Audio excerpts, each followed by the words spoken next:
ಶಾಂತಿ. ಜ್ಞಾನಜ್ಯೋತಿ ಕಾರ್ಯಕ್ರಮಕ್ಕೆ ತಮ್ಮೆಲ್ಲ ಆತ್ಮೀಯ ಸೋದರ ಸೋದರಿಯರಿಗೆ ಸ್ವಾಗತ.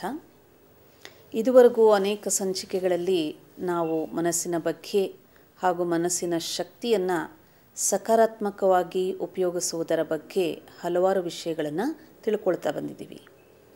ಇವತ್ತಿನ ವಿಶೇಷವಾದಂತಹ ವಿಷಯ ಆಗಿದೆ ಕರ್ಮ ಸಿದ್ಧಾಂತ. ಕರ್ಮ ಸಿದ್ಧಾಂತ ಎನ್ನುವಂಥದ್ದು ಬಹಳ ನಿಗೂಢವೂ ಸರಿ, ಅಷ್ಟೇ ಆಳವಾದಂತಹ ಅರ್ಥವೂ ಇದೆ. ಜೀವನದಲ್ಲಿ ನಾವು ಅನೇಕ ಅನುಭವಗಳನ್ನು ಪಡಿತಾ ಇರ್ತೀವಿ. ಆ ಎಲ್ಲ ಅನುಭವಗಳಿಗೆ ಮುಖ್ಯವಾಗಿ ನಮ್ಮ ಒಂದು ಕರ್ಮಗಳೇ ಆಧಾರ ಅಂತ ನಾವು ಅರ್ಥ ಮಾಡ್ಕೋಬೇಕಾಗತ್ತೆ. ಆದರೆ ಈ ಕರ್ಮದ ಒಂದು ಮೂಲ ರಹಸ್ಯವನ್ನು, ಎಂತಹ ಕರ್ಮದಿಂದ ನಾವು ಯಾವ ಒಂದು ಫಲವನ್ನು ಪಡೆಯುತ್ತೇವೆ ಅನ್ನುವುದರ ಬಗ್ಗೆ ವಿವಿಧ ಪ್ರಶ್ನೆಗಳನ್ನು ಅನೇಕರು ನಮ್ಮೊಂದಿಗೆ ಕೇಳುತ್ತಾ ಬಂದಿದ್ದಾರೆ. ಅನೇಕ ಪ್ರಶ್ನೆಗಳನ್ನು ಕೇಳಿರುವಂಥದ್ರಲ್ಲಿ ಅತಿ ಮುಖ್ಯವಾದಂಥ ಪ್ರಶ್ನೆಗಳನ್ನು ಇವತ್ತು ನಾವು ನಿಮ್ಮೊಂದಿಗೆ ಚರ್ಚೆ ಮಾಡ್ತಾ ಆ ಪ್ರಶ್ನೆಗಳ ಒಂದು ಉತ್ತರವನ್ನು ಸಂಕ್ಷಿಪ್ತ ರೂಪದಲ್ಲಿ ಹೇಳಲಿಕ್ಕೆ ಬಯಸ್ತೇನೆ. ಕರ್ಮ ಎನ್ನುವಂಥದ್ದು ಈ ಸೃಷ್ಟಿಯಲ್ಲಿ ಪ್ರತಿಯೊಬ್ಬ ವ್ಯಕ್ತಿಯು ಮಾಡುವಂತಹ ಒಂದು ದಿನನಿತ್ಯದ ಒಂದು ಕಾರ್ಯ. ನಾವು ಕರ್ಮವನ್ನು ಮಾಡ್ತೇವೆ ಅಂತಂದರೆ ಅದಕ್ಕೆ ಮೂಲ ಆಧಾರ ನಮ್ಮಲ್ಲಿ ಒಂದು ಪ್ರೇರಣಾ ಶಕ್ತಿಯಾಗಲಿ ವಿಚಾರ ಶಕ್ತಿಯಾಗಲಿ ಕರ್ಮವನ್ನು ಮಾಡಲಿಕ್ಕೆ ಪ್ರೇರೇಪಿಸುತ್ತೆ. ಆದರೆ ಜೀವನದಲ್ಲಿ ನಾವು ಅನೇಕ ಬಾರಿ ಅನೇಕ ಅನುಭವಗಳನ್ನು ಪಡೀತಾ ಇರಬೇಕಾದ್ರೆ ಮುಖ್ಯವಾಗಿ ಎರಡು ಅನುಭವಗಳನ್ನು ನಾವು ಹಂಚಿಕೊಳ್ತೇವೆ. ಇದರ ಸಂಬಂಧವಾಗಿ ಇಲ್ಲಿ ಒಂದು ಪ್ರಶ್ನೆಯನ್ನು ಕೇಳಲಾಗಿದೆ. ದುಃಖ ಸುಖದ ಅನುಭವಕ್ಕೆ ಕಾರಣ ಏನು ಅಂಥೇಳಿ. ಅನುಭವ ಅಂದ ತಕ್ಷಣವೇ ಜೀವನದಲ್ಲಿ ವ್ಯಕ್ತಿಗೆ ಇಲ್ಲ ದುಃಖದ ಅನುಭವ ಆಗ್ತಾ ಇರುತ್ತೆ, ಇಲ್ಲ ಸುಖದ ಅನುಭವ ಆಗ್ತಾ ಇರುತ್ತೆ. ಈ ಎರಡರ ಒಂದು ಅನುಭವ ಪ್ರತಿಯೊಂದು ವ್ಯಕ್ತಿಗೆ ವಿವಿಧ ಸನ್ನಿವೇಶಗಳಲ್ಲಿ ಆಗ್ತಾ ಇರುತ್ತೆ. ಸೊ ಈ ದುಃಖ ಸುಖದ ಅನುಭವಕ್ಕೆ ಕಾರಣ ಏನು ಎಂಬ ಪ್ರಶ್ನೆ ನಮ್ಮ ಮನಸ್ಸಿನಲ್ಲಿ ಉತ್ಪನ್ನ ಆಗುತ್ತೆ. ಈ ಎರಡರ ಒಂದು ಅನುಭವಕ್ಕೆ ಕಾರಣ ನಮ್ಮ ಕರ್ಮವೇ ಆಗಿದೆ. ಬಹಳ ಸತಿ ನಾವು ಸುಖವನ್ನಂತೂ ಬಹಳ ಪ್ರೀತಿಯಿಂದ ಸ್ವೀಕರಿಸ್ತೇವೆ. ಆದರೆ ಸೋಕಾಲ್ಡ್ ದುಃಖದ ಅನುಭವ ಅಂದರೆ ದುಃಖ ಅಂದರೆ ಏನು, ಯಾವುದೋ ಒಂದು ವಸ್ತು ಅಥವಾ ಒಂದು ಸನ್ನಿವೇಶದ ಅಥವಾ ಒಂದು ಪ್ರಾಪ್ತಿಯ ಅಭಾವಕ್ಕೆ ಯಾವಾಗ ನಾವು ಗುರಿಯಾಗ್ತೇವೆ ಆಗ ನಮ್ಮ ಮನಸ್ಸಿಗೆ ಆ ಒಂದು ಅತೃಪ್ತಿಯ ಅನುಭೂತಿ ಆಗುತ್ತೆ, ದುಃಖದ ಅನುಭೂತಿ ಆಗುತ್ತೆ. ಅದಕ್ಕೆ ದುಃಖದ ಸನ್ನಿವೇಶಗಳಂತ ಹೇಳ್ಬೋದು. ಸನ್ನಿವೇಶಗಳು ಭಿನ್ನ ಭಿನ್ನವಾಗಿರ್ಬೋದು, ಆದರೆ ಆ ಸನ್ನಿವೇಶಗಳು ನನಗೆ ಯಾಕೆ ಬಂತು ಎಂಬ ಪ್ರಶ್ನೆ ಹುಟ್ಟಿದಾಗ ಅದಕ್ಕೂ ಸಹ ಮೂಲ ಉತ್ತರವಾಗಿದೆ ನಮ್ಮ ಕರ್ಮವೇ ಆ ಒಂದು ಸನ್ನಿವೇಶಕ್ಕೆ ಕಾರಣವಾಗಿರುತ್ತೆ. ಎರಡನೇ ಪ್ರಶ್ನೆ ಇದರ ಒಂದು ಸಂಬಂಧದಲ್ಲಿ ಕೇಳಲಾಗಿದೆ. ದುಃಖ ಸುಖದ ಅನುಭವ ಸತ್ಯವೋ ಅಥವಾ ಊಹೆಯೋ?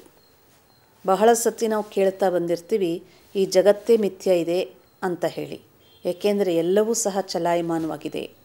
ಆದರೆ ದುಃಖ ಸುಖ ಎನ್ನುವಂತಹ ಶಬ್ದ ಎಷ್ಟು ಸತ್ಯವೋ ಅದರ ಅನುಭವವೂ ಸಹ ಅಷ್ಟೇ ಸತ್ಯ. ಏಕೆಂದರೆ ಈ ಸೃಷ್ಟಿ ಎನ್ನುವಂಥದ್ದು ಪ್ರಕೃತಿಯಿಂದ ಮಾಡಲ್ಪಟ್ಟಿರುವಂತಹ ಒಂದು ಭೌತಿಕ ಜಗತ್ತು.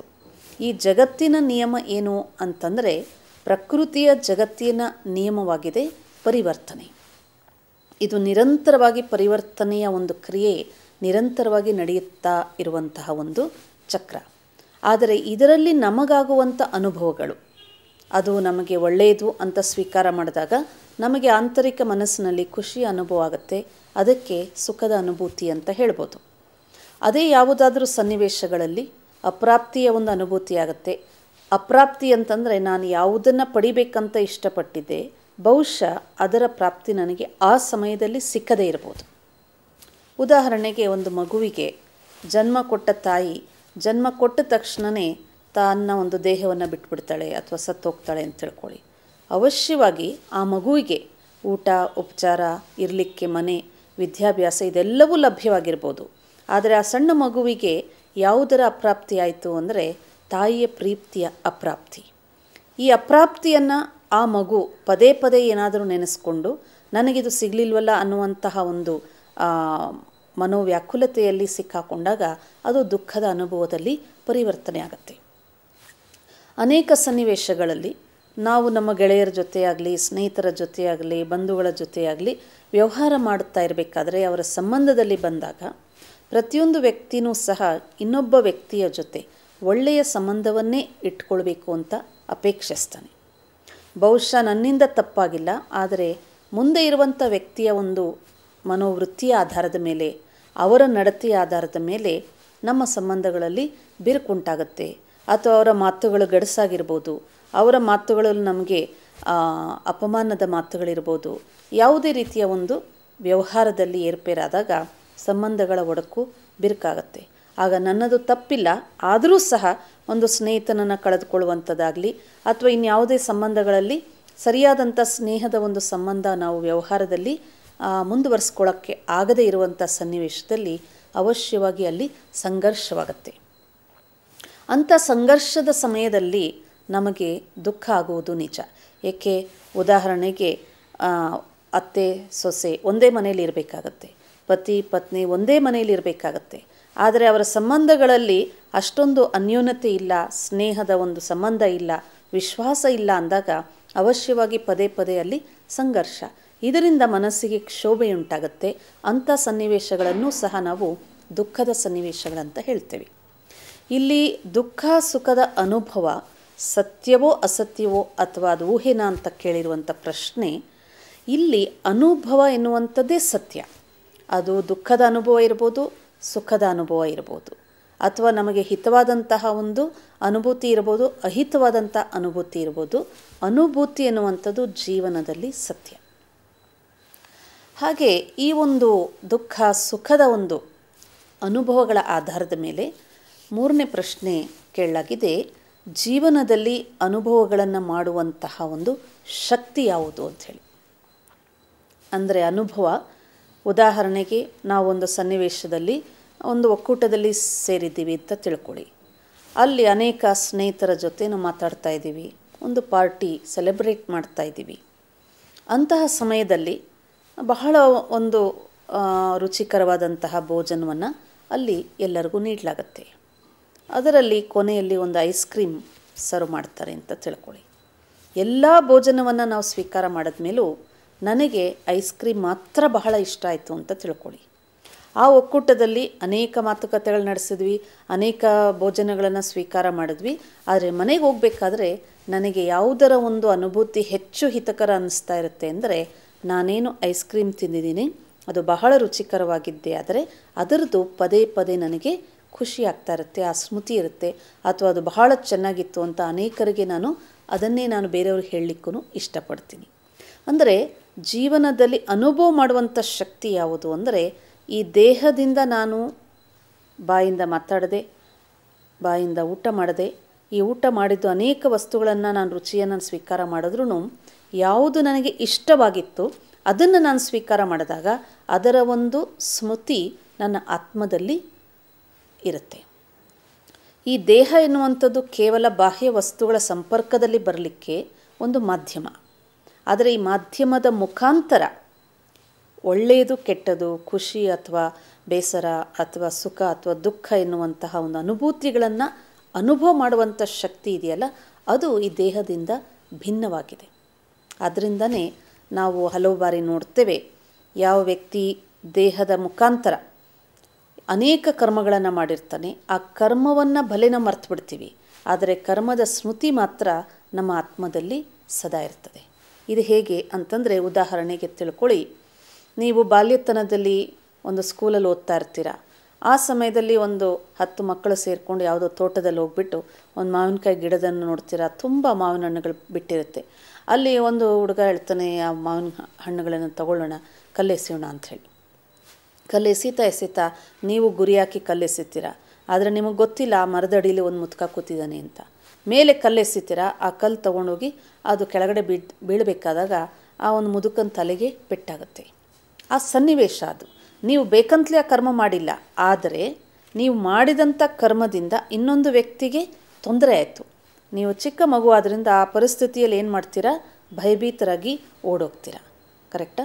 ಸೊ ಈಗ ನೀವು ಚಿಕ್ಕ ಪ್ರಾಯದಲ್ಲಿ ಇಲ್ಲದೇ ಇರ್ಬೋದು, ಆದರೆ ಆ ಒಂದು ಸನ್ನಿವೇಶದ ಒಂದು ಕರ್ಮವನ್ನು, ಆ ಭಯವನ್ನು ಈಗ ಆ ಸನ್ನಿವೇಶ ನೆನಪು ಮಾಡ್ಕೊಂಡಿದ್ದ ತಕ್ಷಣವೇ ನಿಮಗೇನಾಗುತ್ತೆ, ಅದೇ ಭಯದ ಒಂದು ಅನುಭೂತಿ ಪುನಃ ಪುನಃ ಮನಸ್ಸಿನಲ್ಲಿ ಪುನರಾವೃತ್ತಿಯಾಗುತ್ತೆ. ಸೊ ಬಾಲ್ಯತನದ ಸ್ಮೃತಿ, ಕರ್ಮದ ಸ್ಮೃತಿ, ಒಂದು ಬಾರಿ ಅನುಭವ ಮಾಡಿದಂತಹ ನಾನು ಆತ್ಮ, ದೇಹ ತನ್ನ ಒಂದು ರೂಪ ಬದಲಾವಣೆ ಮಾಡ್ತು, ಬಾಲ್ಯದಿಂದ ಯೌವನದಿಂದ ಬೇರೆ ಸ್ಥಿತಿಗಳಿಗೆ ಪರಿವರ್ತನೆ ಆಗ್ತಾ ಇದೆ. ಯಾಕೆ ಇದು ಶರೀರ ಪ್ರಕೃತಿಯಿಂದ ಮಾಡಲ್ಪಟ್ಟಿರುವಂತಹ ಒಂದು ಪರಿವರ್ತನಾ ಒಂದು ಸಾಧನೆ. ಸೊ ಈ ಶರೀರ ಬಾಲ್ಯತನದಲ್ಲಿಲ್ಲ, ಆದರೆ ಬಾಲ್ಯತನದ ಕರ್ಮದ ಅನುಭೂತಿ ಮಾಡಿದ್ದೀನಲ್ಲ, ಅದು ಆತ್ಮದ ಶಕ್ತಿ. ಹಾಗಾಗಿ ನಮ್ಮ ಒಂದು ಕರ್ಮದ ಸುಖ ದುಃಖ, ಒಳ್ಳೆಯದು ಕೆಟ್ಟದರ ಅನುಭೂತಿ ಮಾಡುವಂಥ ಶಕ್ತಿ ಯಾವುದಿದೆ ಅದು ಆತ್ಮ ಆಗಿದೆ. ಆತ್ಮಕ್ಕೆ ಈ ಕರ್ಮದ ಮುಖಾಂತರ ಯಾವ ಒಂದು ಪ್ರಾಪ್ತಿಯನ್ನು ನಾನು ಅನುಭವಿಸ್ಬೇಕಾಗತ್ತೆ, ಅದಕ್ಕೆ ಸಾಧನೆ ಈ ಶರೀರ ಅಷ್ಟೇ. ಈಗ ಉದಾಹರಣೆಗೆ ನಾವು ಬಹಳ ಶುಗರ್ ಜಾಸ್ತಿ ತಿಂತೀವಿ ಅಂದ್ಕೊಳ್ಳಿ, ಸಕ್ಕರೆ ಜಾಸ್ತಿ ತಿಂತೀವಿ ಅಂದ್ಕೊಳ್ಳಿ. ಸೊ ಸಕ್ಕರೆ ಹಾಕಿ ಕಾಫಿ ಕುಡಿತಾ ಇರಬೇಕಾದ್ರೆ ನಾಲ್ಗೆ ಎನ್ನುವಂಥದ್ದು ಟೇಸ್ಟ್ ಬಡ್ಸ್ ನಾಲ್ಗೆಯಲ್ಲೇ ಇದೆ. ಆದರೆ ಒಂದು ಬಾರಿ ಕಾಫಿ ಕುಡಿದ ನಂತರ ಆ ಒಂದು ಕಾಫಿಯ ಟೇಸ್ಟನ್ನು ನೀವು ಎಷ್ಟು ಬಾರಿ ನೀವು ನೆನಪು ಮಾಡ್ಕೊಳ್ತೀರ, ಅಷ್ಟು ಬಾರಿ ಅದನ್ನು ನೀವು ಪುನಃ ಪುನಃ ಅನುಭವ ಮಾಡ್ತೀರ. ಆದರೆ ಕಾಫಿ ಕುಡಿದಿದ್ದು ಮಾತ್ರ ಒಂದೇ ಬಾರಿ. ಅದನ್ನು ಸ್ಮೃತಿ ಮಾಡ್ಕೊಂಡಿದ್ದ ತಕ್ಷಣ ನಮ್ಮ ಆತ್ಮದಲ್ಲಿರುವಂತಹ ಒಂದು ಸ್ಮೃತಿ ಶಕ್ತಿಯ ಆಧಾರದ ಮೇಲೆ ಪುನಃ ನಾನು ಆ ಅನುಭವವನ್ನು ಪುನರಾವೃತ್ತಿ ಮಾಡ್ಕೊಳ್ತೀನಿ. ಹಾಗಾಗಿ ಇಲ್ಲಿ ಅನುಭವ ಮತ್ತು ಅನುಭವಕ್ಕೆ ಸಾಧನೆ, ಅನುಭವ ಮಾಡುವಂಥ ಶಕ್ತಿ, ಇದು ಮೂರು ಬೇರೆ. ಈ ಮೂರು ಹೇಗೆ ಬೇರೆ ಅಂತಂದರೆ, ಅನುಭವ ಎನ್ನುವಂಥದ್ದು ವಿಭಿನ್ನವಾಗ್ಬೋದು. ಅದು ಒಳ್ಳೆಯದಿರ್ಬೋದು, ಕೆಟ್ಟದಿರ್ಬೋದು, ಸುಖದ ಇರ್ಬೋದು, ದುಃಖದಿರ್ಬೋದು, ಹಿತ ಅಹಿತ ಅಥವಾ ಶಾಂತಿ ಅಶಾಂತಿಯ ಒಂದು ಅನುಭೂತಿಗಳಲ್ಲಿ ಬೇಕಾದಷ್ಟಿರುತ್ತೆ. ಕೆಲವು ಭೌತಿಕ ಅನುಭೂತಿ, ಕೆಲವು ಮಾನಸಿಕ ಅನುಭೂತಿಗಳಿರುತ್ತೆ, ಹೀಗೆ. ಆದರೆ ಈ ಅನುಭವ ಮಾಡುವಂತಹ ಒಂದು ಶಕ್ತಿ ಯಾವುದು ಅಂದರೆ ಅದು ಅಗೋಚರ. ಅದಕ್ಕೆ ಇಲ್ಲಿ ನಾವು ಆಧ್ಯಾತ್ಮಿಕ ಭಾಷೆಯಲ್ಲಿ ಆತ್ಮ ಅಂತ ಹೇಳ್ತೇವೆ. ಮೂರನೇದು, ಅನುಭವ ಮಾಡಲಿಕ್ಕೆ ಸಾಧನೆ ಯಾವುದು ಅಂತಂದರೆ ಈ ದೇಹ. ಈ ದೇಹ ಎನ್ನುವಂಥದ್ದು ಕರ್ಮೇಂದ್ರಿಯಗಳ ಮುಖಾಂತರ ನಾವು ಈ ಭೌತಿಕ ಜಗತ್ತಿನ ಸಂಪರ್ಕದಲ್ಲಿ ಬರ್ತೀವಿ. ಯಾವ ರೂಪದಲ್ಲಿ ಸಂಪರ್ಕದಲ್ಲಿ ಬರ್ತೀವಿ ಅಂತಹ ಒಂದು ಅನುಭೂತಿಯನ್ನು ನಾನು ಆತ್ಮ ಪುನಃ ಪಡ್ಕೊಳ್ತೀನಿ. ಸೊ ಹಾಗಾಗಿ ಅನುಭವ ಎನ್ನುವಂಥದ್ದು ಸತ್ಯ, ಅದು ಊಹೆ ಅಲ್ಲ. ಊಹೆ ಅನ್ನುವಂತಹ ಒಂದು ಶಬ್ದ ಯಾತಕ್ಕೆ ಬಂತು ಅಂತಂದರೆ, ಇದು ಚಲಾಯಮಾನವಾಗೋದ್ರಿಂದ ನಮ್ಮ ಹಿರಿಯರು ಹೇಳಿದ್ರು, ಯಾವುದೊಂದು ಈ ಜಗತ್ತಲ್ಲಿ ಸ್ಥಿರ ಇಲ್ಲ, ಆದ್ದರಿಂದ ಇವತ್ತು ಸುಖದ ಅನುಭೂತಿ ಆಗುತ್ತೆ, ಅದು ಮುಂದೆ ಹೋಗ್ತಾ ಇರ್ತದೆ. ನಾಳೆ ದುಃಖದ ಅನುಭೂತಿ ಆದರೆ ಅದು ನಿಲ್ಲೋದಿಲ್ಲ. ಹಾಗಾಗಿ ನೀವು ಯಾವುದಕ್ಕೂ ಸಹ ಬೇಸರ ಮಾಡಿಕೊಳ್ಳುವಂಥ ಅವಶ್ಯಕತೆ ಇಲ್ಲ. ಆದರೆ ಅನುಭವ ಮಾಡುವಂಥ ಶಕ್ತಿನೇ ಸತ್ಯ ಆಗಿರೋದ್ರಿಂದ ಅನುಭೂತಿನೂ ಸಹ ಅಷ್ಟೇ ಸತ್ಯ. ಹಾಗಾಗಿ ಜೀವನದಲ್ಲಿ ಅನುಭವಗಳನ್ನು ಮಾಡುವಂತಹ ಒಂದು ಶಕ್ತಿ ನಾನು ಆತ್ಮ ಆದಾಗ, ಈ ಅನುಭವಗಳಿಗೆ ಆಧಾರ ಯಾವುದು? ಕೆಲವರ ಜೀವನದಲ್ಲಿ ನಾವು ನೋಡ್ತೇವೆ, ಯಾವಾಗಲೂ ಸಹ ಬೇಸರವಾಗಿರ್ತಾರೆ. ಅವ್ರಿಗೆ ಯಾವೊಂದು ವಸ್ತು ಕೊಟ್ಟರು, ಅವ್ರಿಗೆ ಇಷ್ಟವಾಗಿದ್ದು ಯಾವುದೊಂದು ನಾವು ಉಡುಗೊರೆ ಕೊಟ್ಟರು ಸಹ ಎಲ್ಲೂ ಸಹ ಅವರಲ್ಲಿ ಒಂದು ಉಲ್ಲಾಸವಾಗಲಿ ಖುಷಿಯ ಒಂದು ಅನುಭೂತಿಯಾಗಲಿ ಅವರಲ್ಲಿ ಕಾಣಿಸೋದಿಲ್ಲ. ಇದಕ್ಕೆ ಕಾರಣ ಏನಪ್ಪ ಅಂದರೆ, ಬಹಳ ಸಮಯದ ತನಕ ಅವರು ಅನೇಕ ಪ್ರಕಾರದ ಸೋಕಾಲ್ಡ್ ದುಃಖದ ಅನುಭೂತಿಗಳ ಒಂದು ಸ್ಮೃತಿ ಹೆಚ್ಚಾಗಿ ಮಾಡ್ತಾ ಇರ್ತಾರೆ. ಅಥವಾ ದುಃಖದ ಅನುಭೂತಿ ಪದೇ ಪದೇ ಮಾಡ್ತಾ ಅವರಿಗೆ ಖುಷಿಯ ಅನುಭೂತಿ ಯಾವುದು ಎನ್ನುವಂತಹ ಒಂದು ಅದರ ಒಂದು ರುಚಿನೇ ಗೊತ್ತಿಲ್ಲ ಅನ್ನುವಂತಹ ಒಂದು ರೀತಿಯಲ್ಲಿ ಮನಸ್ಸಿನ ಒಂದು ಸ್ಥಿತಿ ರೆಡಿಯಾಗಿರುತ್ತೆ.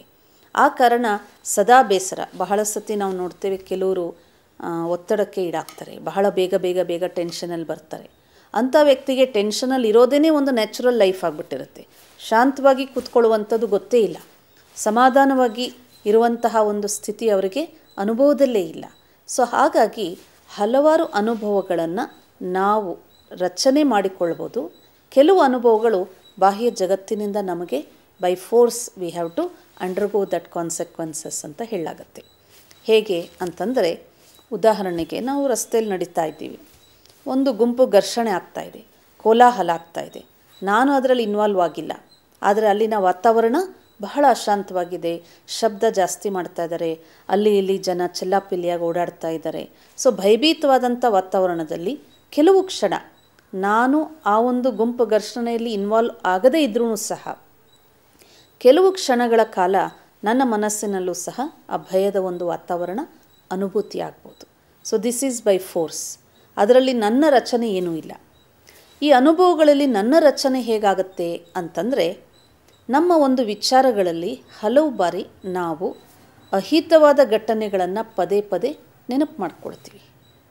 ಅಹಿತವಾದಂಥ ಘಟನೆಗಳನ್ನು ನಮ್ಮ ಮುಂದೆ ರಚನೆ ಮಾಡಿ ಇಟ್ಟಿರುವಂಥ ವ್ಯಕ್ತಿಗಳನ್ನು ಪದೇ ಪದೇ ನೆನಪು ಮಾಡ್ಕೊಳ್ತೀವಿ. ಆಗ ಏನಾಗುತ್ತೆ, ಆ ವ್ಯಕ್ತಿ ನೆನಪು ಬಂದರು, ಆ ಘಟನೆ ನೆನಪು ಬಂತು ಅಂದರೆ ಪುನಃ ನನಗೆ ಆ ಒಂದು ದುಃಖದ ಅನುಭೂತಿ ಪುನರಾವೃತ್ತಿಯಾಗುತ್ತೆ. ಹಾಗಾಗಿ ಅನುಭವ ಸತ್ಯನೇ, ಆದರೆ ಅನುಭವ ಮಾಡುವಂಥ ಶಕ್ತಿ ಈ ದೇಹದಿಂದ ಭಿನ್ನವಾಗಿರುವಂಥ ಆತ್ಮ ಆಗಿದೆ. ಅಂದರೆ ಇದಕ್ಕೆ ಇನ್ನೊಂದು ಶಬ್ದದಲ್ಲಿ ಸ್ಪಷ್ಟ ಮಾಡಬೇಕು ಅಂದರೆ, experiencer and experiment through the instrument. ಅಂದರೆ ಈ ದೇಹ ಅನುಭವ ಮಾಡಲಿಕ್ಕೆ ಒಂದು ಸಾಧನ, ಆದರೆ ಅನುಭವ ಮಾಡುವಂಥ ಶಕ್ತಿ, the experiencer is different from the body ಅಂತ ಅರ್ಥ ಮಾಡ್ಕೋಬೇಕು. ಮತ್ತೊಂದು ಪ್ರಶ್ನೆ, ಜೀವನದಲ್ಲಿ ಸದಾ ಖುಷಿಯಾಗಿರಲು ಸಾಧ್ಯವೇ ಅಂತ ಕೇಳಿದ್ದಾರೆ. ಖುಷಿ ಎನ್ನುವಂಥದ್ದು ಒಂದು ಜೀವನದ ಅತ್ಯುತ್ತಮವಾದಂಥ ಅನುಭೂತಿ. ವ್ಯಕ್ತಿ ಏನೆಲ್ಲ ಶ್ರಮ ಪಡ್ತಾನೆ ಅದೆಲ್ಲವೂ ಸಹ ಯಾಕೆ ಅಂತ ಕೇಳಿದಾಗ ಕೊನೆಯಲ್ಲಿ ಉತ್ತರ ಸಿಗುವಂಥದ್ದೇನಪ್ಪ ಅಂದರೆ, ನಾನು ಖುಷಿಯಾಗಿರಬೇಕು ಅಂತ ಅಲ್ವೇ. ಸೊ ದುಃಖದ ಅನುಭೂತಿ ಯಾರಿಗೂ ಸಹ ಬೇಕಾಗಿಲ್ಲ. ಅದಕ್ಕೂ ಕಾರಣ ಇದೆ. ಯಾಕೆ ನಮಗೆ ದುಃಖದ ಅನುಭವ ಇಷ್ಟ ಆಗೋದಿಲ್ಲ, ಯಾಕೆ ನಮಗೆ ಅಶಾಂತಿ ಅನುಭೂತಿ ಇಷ್ಟ ಆಗೋದಿಲ್ಲ? ಇದರ ಕಾರಣ ಏನಪ್ಪ ಅಂದರೆ, ಹೇಗೆ ದ ಎಕ್ಸ್ಪೀರಿಯನ್ಸರ್, ದ ಅನುಭವ ಮಾಡುವಂಥ ಶಕ್ತಿ ಯಾವುದಿದೆ ಅದು ಈ ದೇಹದಿಂದ ಭಿನ್ನವಾದಂಥ ಆತ್ಮ. ಆ ಆತ್ಮದ ಮೂಲ ಸ್ವರೂಪನೇ ಖುಷಿ ಮತ್ತು ಶಾಂತಿ. ಎಲ್ಲಾದರೂ ಬೇಸರವಾಗಿದೆ, ಯಾವುದಾದ್ರೂ ಕಾರಣ ಅಶಾಂತಿಯಾಗಿದೆ ಅಂದರೆ ಬೇಗನೆ ನಾವು ಆ ಪರಿಸ್ಥಿತಿಯಿಂದ, ಆ ಮಾತಿಂದ ಹೊರಗಡೆ ಬರಲಿಕ್ಕೆ ಪ್ರಯತ್ನ ಮಾಡ್ತೀವಿ ಅಲ್ವೇ. ಒಂದು ವೇಳೆ ನಮಗೆ ದುಃಖನೇ ಸಹಜವಾದಂತಹ ಒಂದು ಸ್ಥಿತಿಯಾಗಿದ್ದೇ ಆದರೆ, ಬೇಸರನೇ ಸಹಜವಾದಂಥ ಸ್ಥಿತಿಯಾಗಿದ್ದರೆ ನಾವು ಅದರಿಂದ ದೂರ ಆಗಲಿಕ್ಕೆ ಪ್ರಯತ್ನ ಮಾಡ್ತಾನೇ ಇರಲಿಲ್ಲ. ಸೊ ಈ ಪ್ರಶ್ನೆ ಏನಪ್ಪ ಅಂದರೆ, ಜೀವನದಲ್ಲಿ ಸದಾ ಖುಷಿಯಾಗಿರಲು ಸಾಧ್ಯನಾ ಅಂತ ಹೇಳಿ. ಬಹಳ ಜನ ಇದಕ್ಕೆ ಒಪ್ಪೋದಿಲ್ಲ. ಜೀವನದಲ್ಲಿ ಸದಾ ಖುಷಿಯಾಗಿರ್ಲಿಕ್ಕೆ ಹೆಂಗೆ ಸಾಧ್ಯ ಆಗುತ್ತೆ? ಅನೇಕ ಪ್ರಕಾರದ ದುಃಖದ ಮಾತುಗಳು ಬಂದಾಗ ನಾವು ದುಃಖಿಗಳಾಗ್ತೇವೆ. ಯಾವಾಗಲೂ ಒಂದೇ ಥರ ಅಂತೂ ಇರೋದೇ ಇಲ್ಲ. ಹೇಗೆ ಹಗಲು ರಾತ್ರಿಯಲ್ಲಿ ಹಗಲು ಬೆಳಕಿರ್ತದೆ, ರಾತ್ರಿ ಕತ್ತಲೆ ಇರ್ತದೆ, ಹಾಗೆ ಜೀವನದಲ್ಲೂ ಸಹ ಕೆಲವೊಮ್ಮೆ ಖುಷಿ ಸಿಗುತ್ತೆ, ಕೆಲವೊಮ್ಮೆ ದುಃಖ ಸಿಗುತ್ತೆ ಅನ್ನುವಂತಹ ಒಂದು ಮಾತು ಸಹಜವಾಗಿ ಹೇಳ್ತಾರೆ. ಆದರೆ ವಾಸ್ತವಿಕತೆ ಜ್ಞಾನದ ಒಂದು ದರ್ಪಣದಲ್ಲಿ ನಾವು ನಮ್ಮನ್ನು ನೋಡಿಕೊಂಡಾಗ ಅಥವಾ ಸತ್ಯ ಜ್ಞಾನದ ದರ್ಶನವನ್ನು ಮಾಡಿದಾಗ ಖುಷಿ ಎನ್ನುವಂಥದ್ದು ನಮ್ಮ ಆಂತರಿಕ choice of state of mind ಅಂತ ಹೇಳ್ಬೋದು. ನೀವು ಹಗಲಲ್ಲಿ ಖುಷಿಯಾಗಿರ್ತೀರ, ರಾತ್ರಿಯಲ್ಲೂ ಖುಷಿಯಾಗಿರಬೇಕು ಅಂದರೆ ಇರ್ಬೋದಲ್ಲ, ಅದು ನೀವು ಡಿಸೈಡ್ ಮಾಡುವಂತಹ ಒಂದು ಮಾತು. ನಾನು ಖುಷಿಯಾಗಿರಬೇಕು ಅನ್ನುವಂತಹ ಒಂದು ದೃಢತೆ ಅಥವಾ ಡಿಸಿಷನ್, ನಿರ್ಣಯ ನಾನೇ ಮಾಡಿಕೊಳ್ಬೇಕು.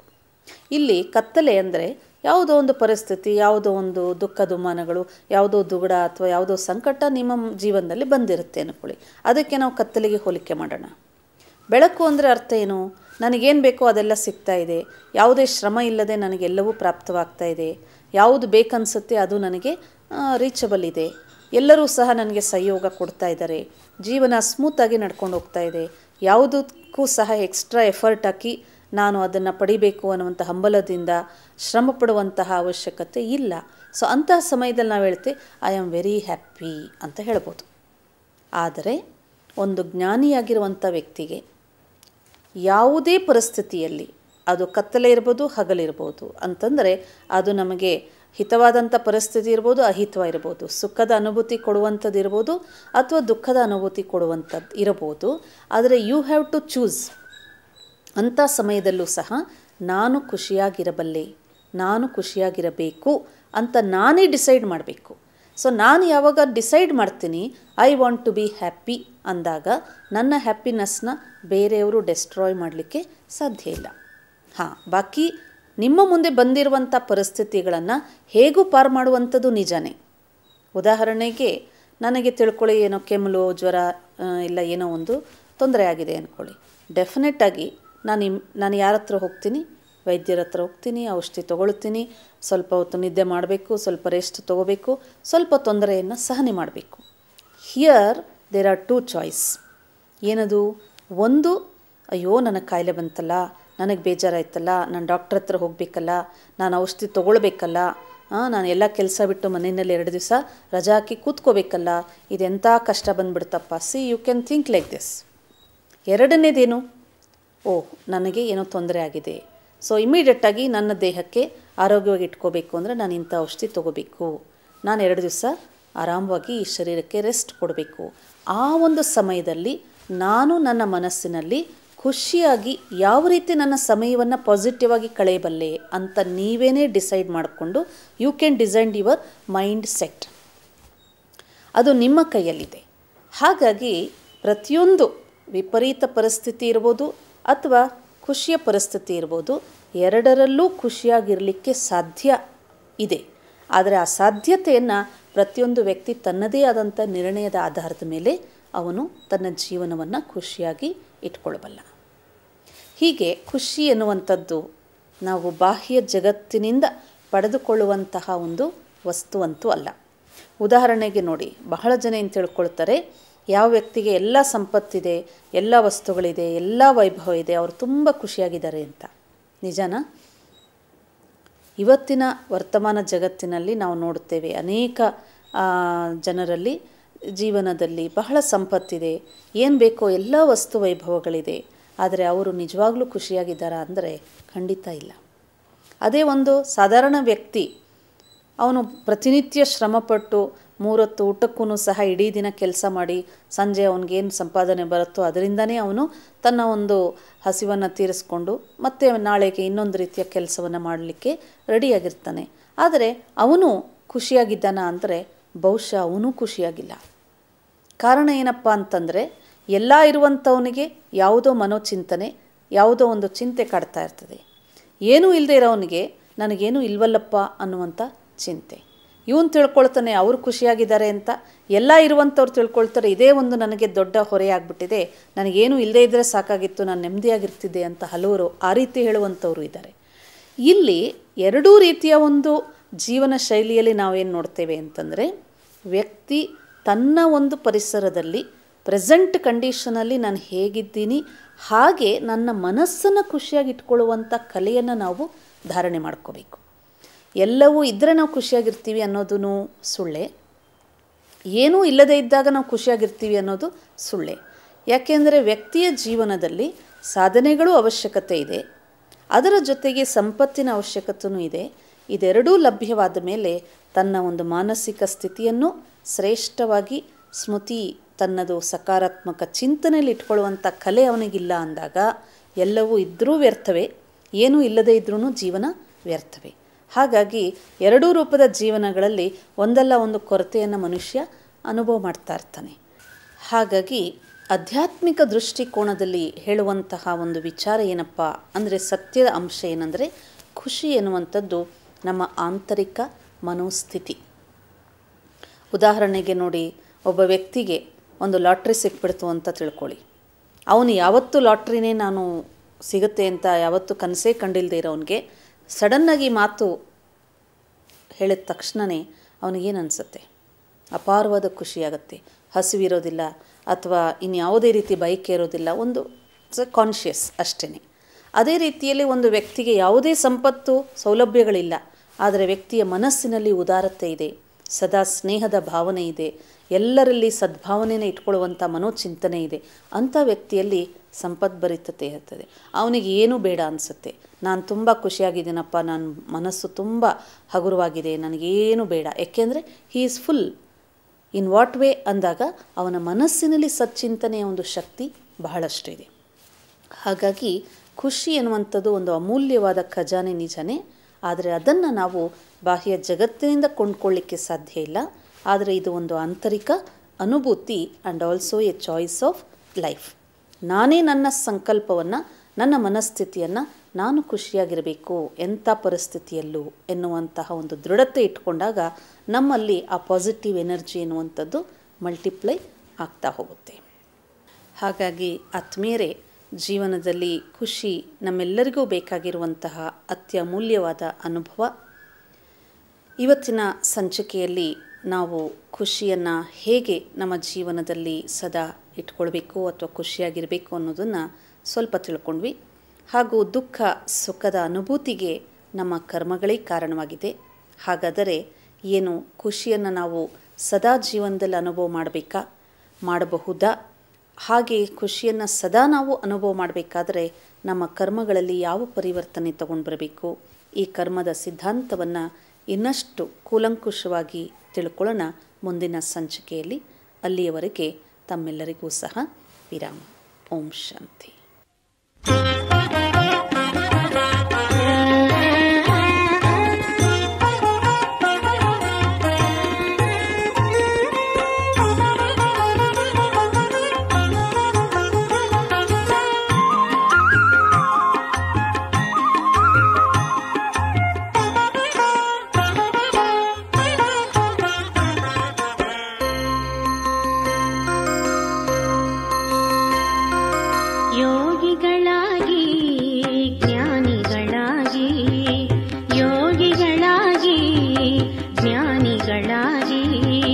ಯೋಗಿ ಜೀವನ